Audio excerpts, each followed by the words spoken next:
1 अक्टूबर 2022 प्रातः मुरली। ओम शांति। बाप दादा मधुबन।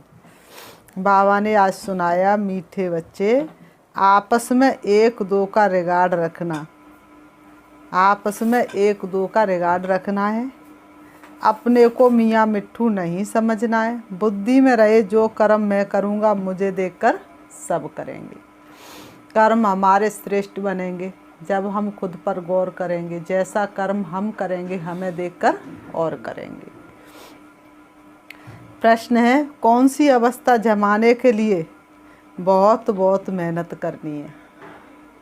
उत्तर, ग्रस्त व्यवहार में रहते स्त्री पुरुष का भान समाप्त हो जाए। मनसा में भी संकल्प विकल्प न चले। हम आत्मा भाई भाई हैं। प्रजापिता ब्रह्मा के बच्चे भाई बहन हैं। ये अवस्था जमाने में टाइम लगता है। साथ में रहते विकारों की आग न लगे। किरमिल एसाल्ट ना हो, इसका अभ्यास करना है। माता पिता जो सर्व संबंधों की सक्रीन है उसे याद करना है।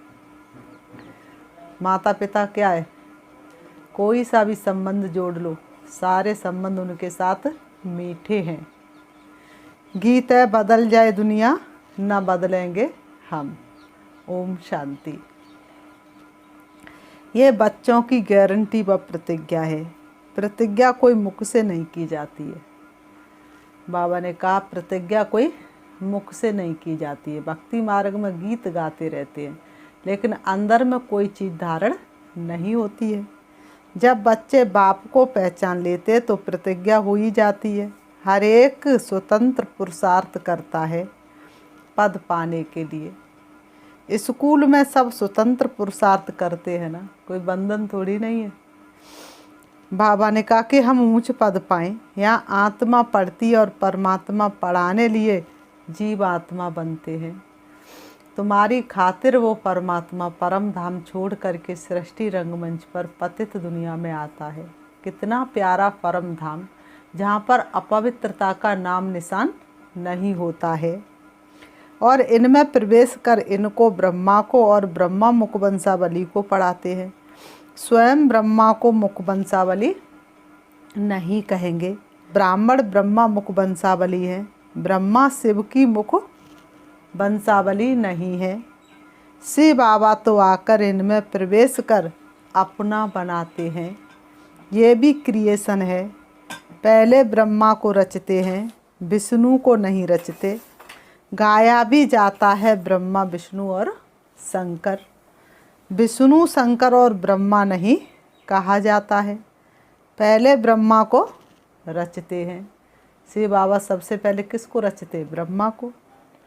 ब्रह्मा का ऑक्यूपेशन अलग है। ये हर एक बात समझने की है। बाबा ने कहा ये सारी बातें एक एक समझने की हैं। इनको क्या कहेंगे? तुमेव माता पिता तुमेव बंधु सखा तुमेव कहा जाता है ना। तो गाने तक सीमित है। तुम माता भी हो, पिता भी हो, बंधु भी हो, सखा भी हो।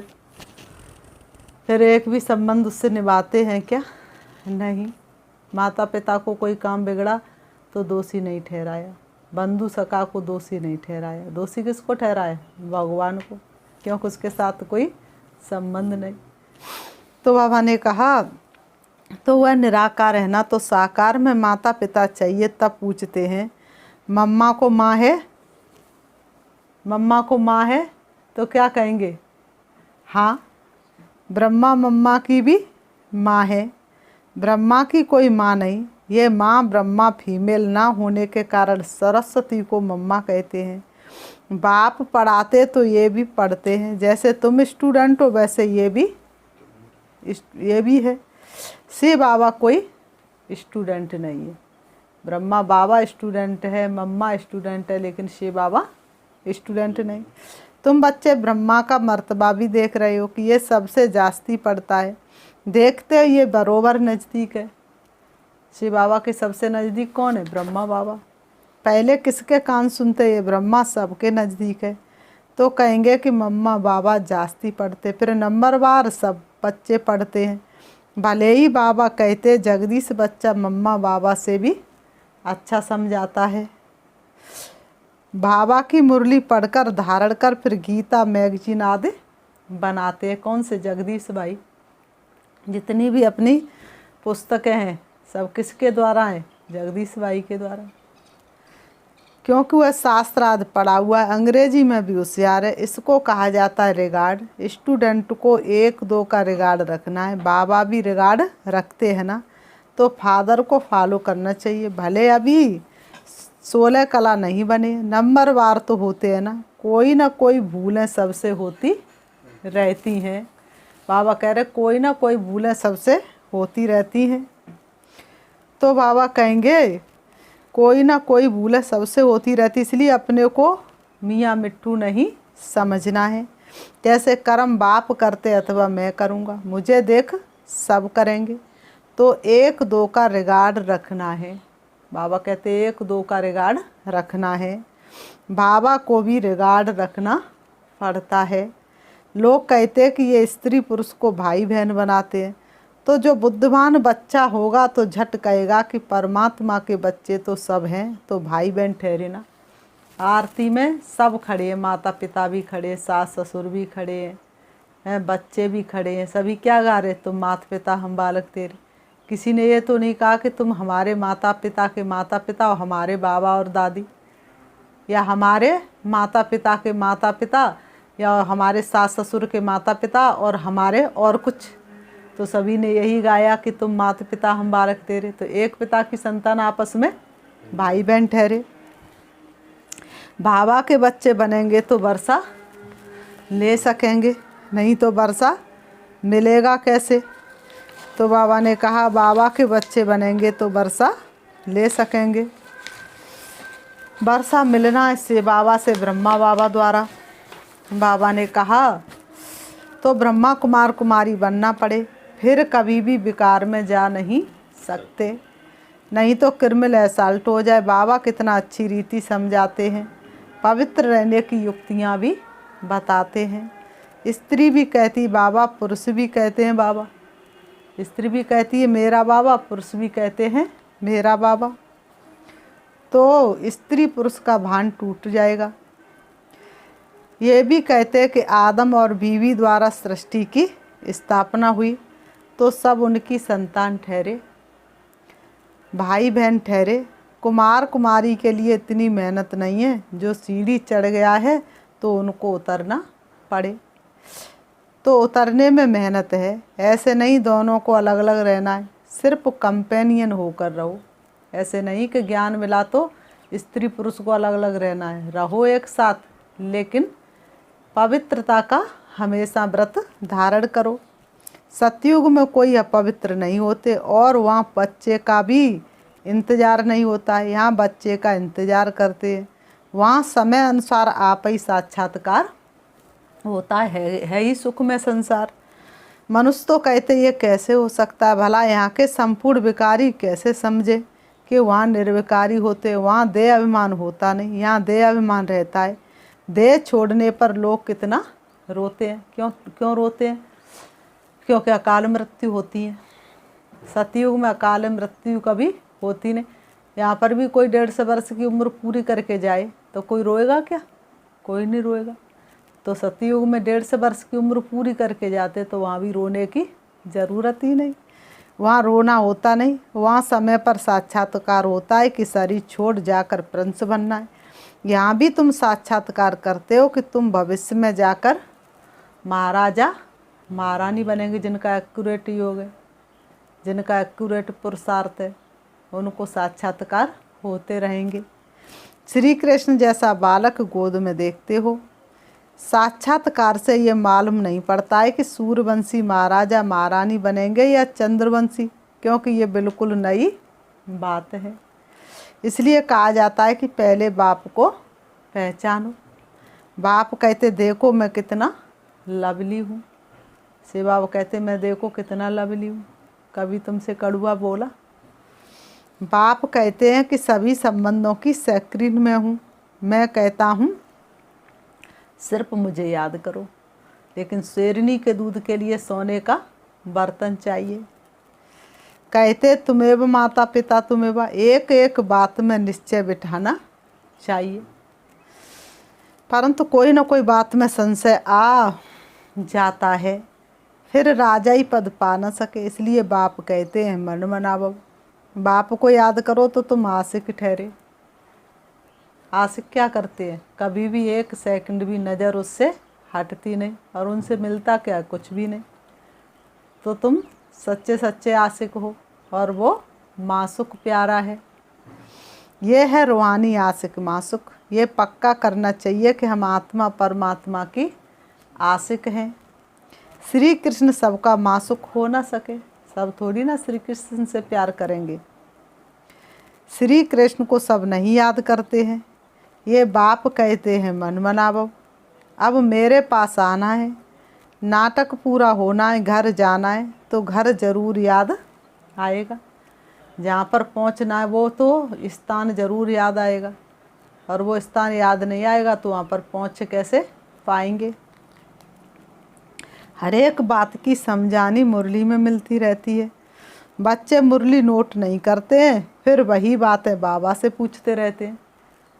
बाबा एक एक बात मुरली में सुनाते हैं, तो मुरली तो न मन में छपती और न डायरी में छपती है। तो फिर वही प्रश्न जो बाबा ने मुरली के द्वारा सुना दिए वही बाबा से पूछते रहते हैं। मुख्य बात है आशिक और मासुक की। सभी भगत आशिक हैं, क्योंकि परमात्मा को याद करते। कहते मेरा तो एक दूसरा ना कोई। बाबा ने कहा तुम बच्चे इस समय सब नई नई बातें सुनते हो, परंतु सुनते सुनते माया थप्पड़ लगा देती है। रावण कम थोड़ा ही है, बाप सर्वशक्तिवान है, माया भी सर्वशक्तिवान है। आधा कल्प माया का राज्य चलता है। अब बाप कहते 5 विकारों का दान दे दो तो ग्रहण छूटे, फिर भी एकदम छूटता नहीं है, एक साथ थोड़ी नहीं छूट जाएगा। कई दान देकर फिर वापस ले लेते हैं। ये पैसों की बात नहीं, विकारों की बात है। क्रोध छोड़ा, कब आ गया क्रोध पता ही नहीं चला। मोह छोड़ा, कहाँ से मोह आ गया पता ही नहीं चला। साधु सन्यासी पैसे के लिए कहते कि दान देकर वापस नहीं लेना चाहिए, क्योंकि उसमें उनकी कमाई है। कई मनुष्य फिर सन्यासियों के पास जाकर कहते बच्चा चाहिए, कहेंगे हमारी आशीर्वाद से हो जाएगा। अगर बच्चा हो गया तो कहेंगे हमने दिया, मर गया तो कहेंगे भाभी ईश्वर की मर्जी। अगर एक का कुछ काम हो गया तो बहुतों का विश्वास बैठ जाता है। ऐसे उन्हों की वृद्धि होती है। एक तरफ अपनी महिमा करते, दूसरे तरफ भाभी कहते। तुम इस समय अननोन वारियस हो। वह जो अननोन वारियस होते हैं उनका यादगार बनाते हैं, और बड़े बड़े जाते हैं कहते हैं सोल्जर्स पर फूल चढ़ाओ। अरे जिसका पता ही नहीं उनका यादगार कैसे बनेगा। अभी तुम अननोन हो, फिर तुम वेरी वेल नोन बनते हो। तुम्हारे मंदिर बनते, अभी तुम गुप्त में ही राम राज्य स्थापन कर रहे हो। फिर बाबा ने कहा अच्छा मीठे मीठे बच्चे, सिकीलते बच्चे बने हो ना, 5000 वर्ष के बाद मिले हो। किसी का गुम हुआ बच्चा मिल जाए तो माँ बाप को कितनी खुशी होगी।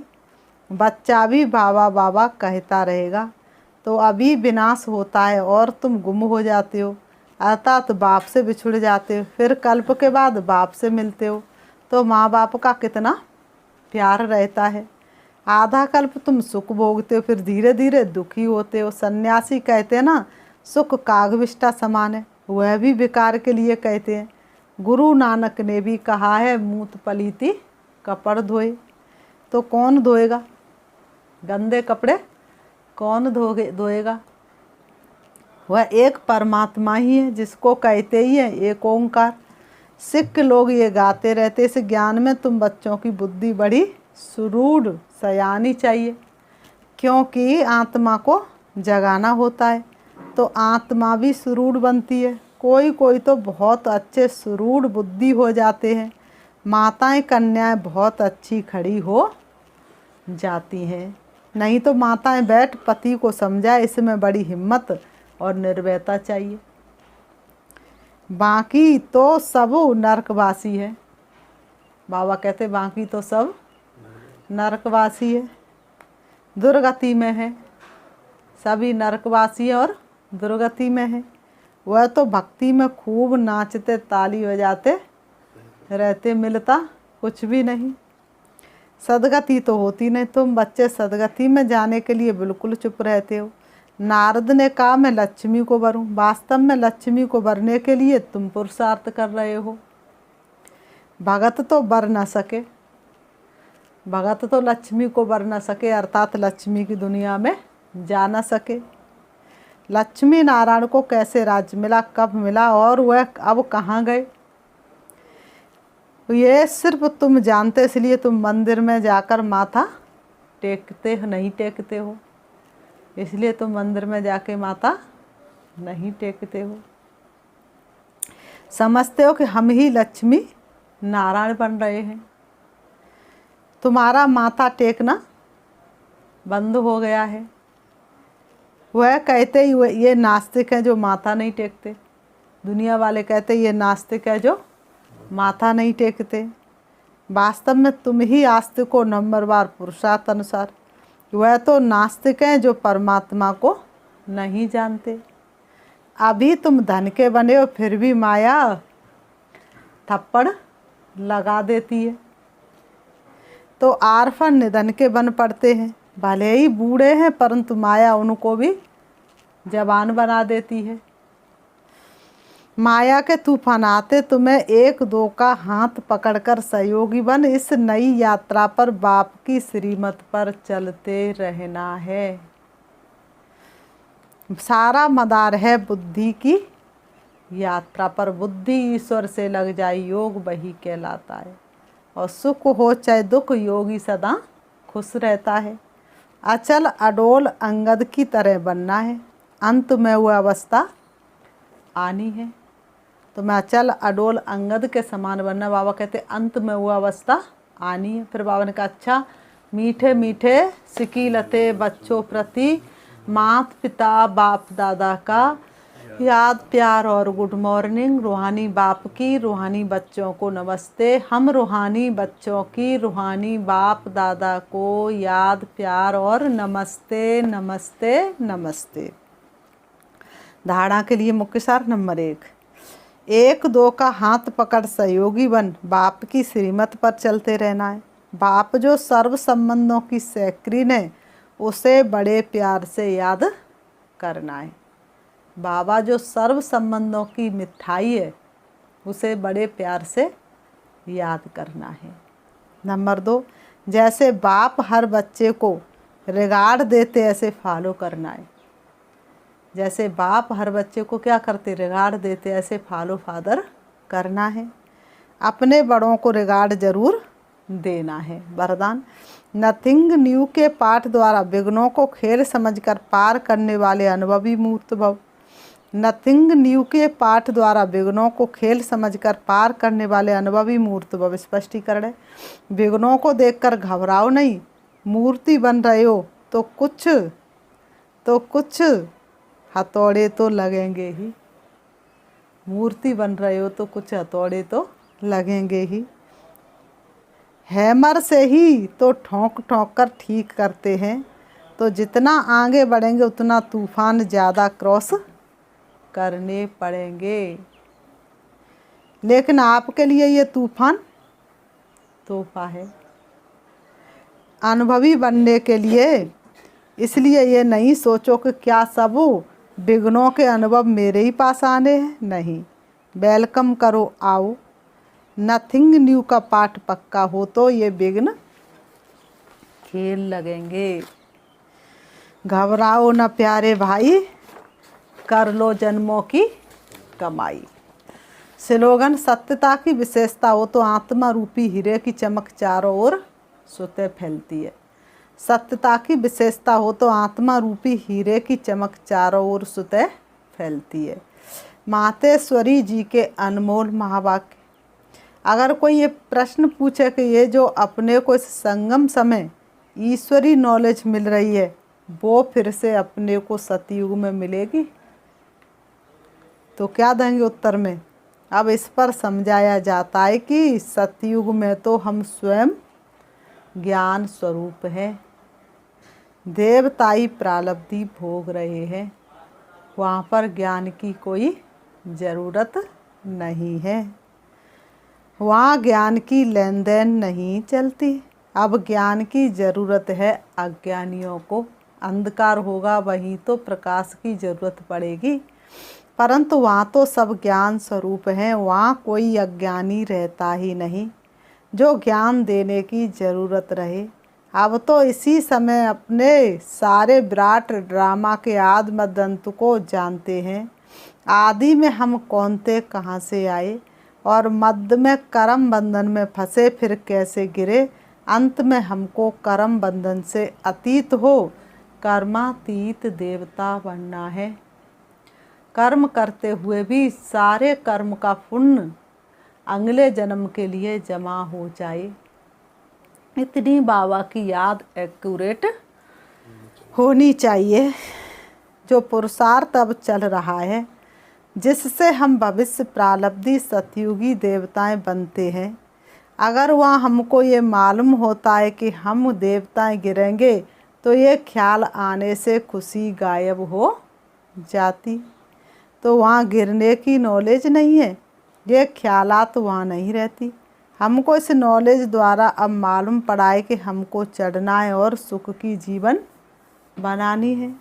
फिर आधा कल्प के बाद अपनी प्रारब्धि भोग फिर अपने आप को विस्मृति कर माया के बस होकर गिर जाते हैं।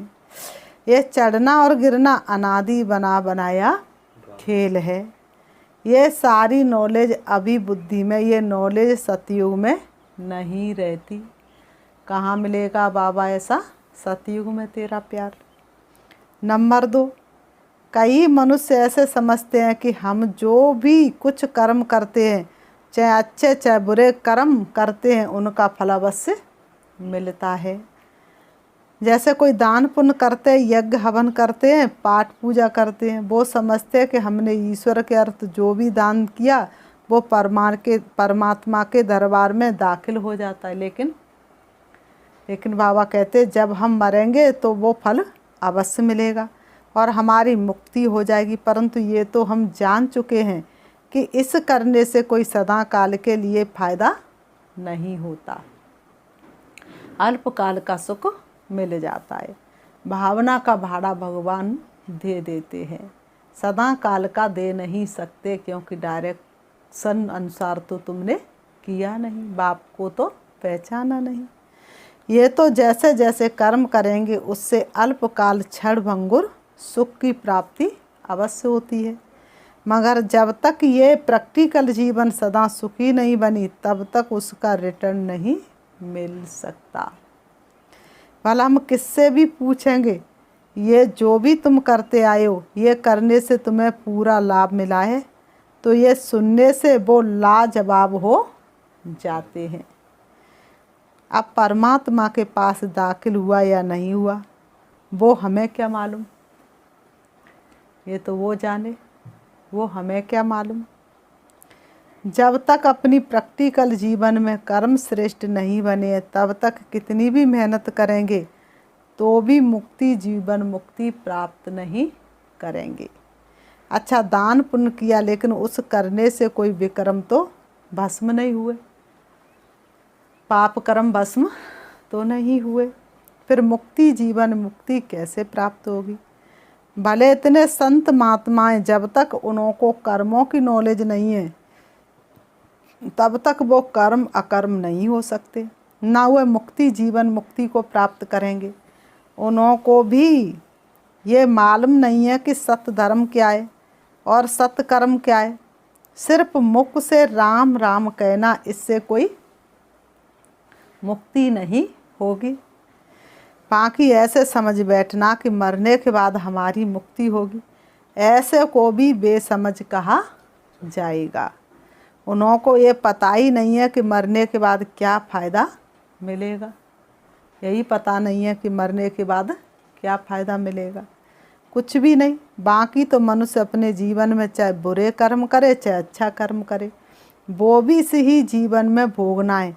अब ये सारी नॉलेज हमें परमात्मा टीचर द्वारा मिल रही है कि कैसे शुद्ध कर्म करके अपनी प्रैक्टिकल जीवन बनानी है। अच्छा, ओम शांति, ओम शांति, ओम शांति। देखेंगे स्वयं को भ्रकुटी के बीच मैं एक आत्मा हूँ, स्टार मिसल हूँ, ज्योति स्वरूप हूँ, प्यारे पिता परमात्मा की सबसे प्रिय संतान हूँ। कोटों में कोई मैं भी कोई हूँ। परम धाम की रहने वाली हूँ। 5 तत्वों से भी पार वो मेरा निजी धाम है, जहाँ की मैं आत्मा रहवासी हूँ। मेरे पिता परमात्मा परम धाम के रहने वाले हैं। परम धाम से मुझे आत्मा ने सृष्टि रंग मंच पर अनेक नाम रूप वाले वस्त्र धारण कर भिन्न भिन्न देशों में पाठ बजाया। 84 का चक्र पूरा किया। 84 का चक्र पूरा करते करते मैं आत्मा अपने पिता परमात्मा को, अपने वास्तविक घर को भूल गई। प्यारे शिव बाबा ने ब्रह्मा बाबा के तन के द्वारा मुझे घर का परिचय दिया, अपनी सच पहचान दी। अब मुझे आत्मा को अति हर्ष है, खुशी है। मैं अपने भाग्य की सराहना करती हूँ। अब मैं अपने पिता परमात्मा से मिलने के लिए, उनसे फिर से शक्ति लेने के लिए, वर्षा लेने के लिए उनके पास जा रही हूँ। देह और देह की दुनिया को भूल सर्व संबंधों से मुक्त होकर चली जा रही हूँ। उड़ रही हूँ सूरज चांद सितारों से पार, सूक्ष्म वतन से ऊपर चली जा रही हूँ। प्रवेश करती हूँ हल्के सुनहरे लाल रंग के आसमान में, जहाँ किरणों रूपी बाहों को फैलाए हुए मेरे प्यारे पिता परमात्मा मेरा आह्वान कर रहे हैं। मैं आत्मा उनकी किरणों रूपी बाहों में समा जाती हूँ और मुझे सर्व संबंधों का अनुभव बाप से हो रहा है। मैं मीठे संबंधों में खो रही हूँ। देह के संबंध मुझे आकर्षित नहीं कर सकते, क्योंकि मेरे सारे संबंध बाप से हैं। मुझे एक एक संबंध का रस बाप से मिल रहा है। सर्व संबंधों से मुझे सर्व प्राप्तियों का अनुभव हो रहा है। मैं उनकी किरणों के नीचे हूँ। सर्व शक्तियों से वो मुझे भरपूर कर रहे हैं। पद्मा पदम भाग्यशाली मैं आत्मा, सारी सृष्टि के रचयिता परमात्मा के सन्मुख हूँ। उनसे वरदान ले रही हूँ। शक्तियों से भरपूर हो रही हूँ, गुणों से भरपूर हो रही हूँ। अब मैं आत्मा सारे सृष्टि की आत्माओं को परमात्मा संदेश देने के लिए परम धाम से नीचे आ रही हूँ। सूक्ष्म वतन में होती हुई तारागढ़ से नीचे, चंद्रमा से भी नीचे, सूरज से भी नीचे आ जाती हूँ। देख रही हूँ अपने सामने सृष्टि ग्लोब को, उसी पर मैं आत्मा विराजमान हो जाती हूँ। मेरी किरणें संपूर्ण सृष्टि ग्लोब को ढक रही हैं और उसके नीचे खड़ी हुई सारे विश्व की मनुष्य आत्माएं की भ्रकुटी के बीच में पड़ रही हैं। सभी के दुख दर्द समाप्त हो रहे हैं। अब मैं आत्मा सृष्टि ग्लोब से भी नीचे आ जाती हूँ सृष्टि रंगमंच पर, आकर के दोनों भ्रम के बीच भ्रकुटी में विराजमान हो जाती हूँ। ओम शांति।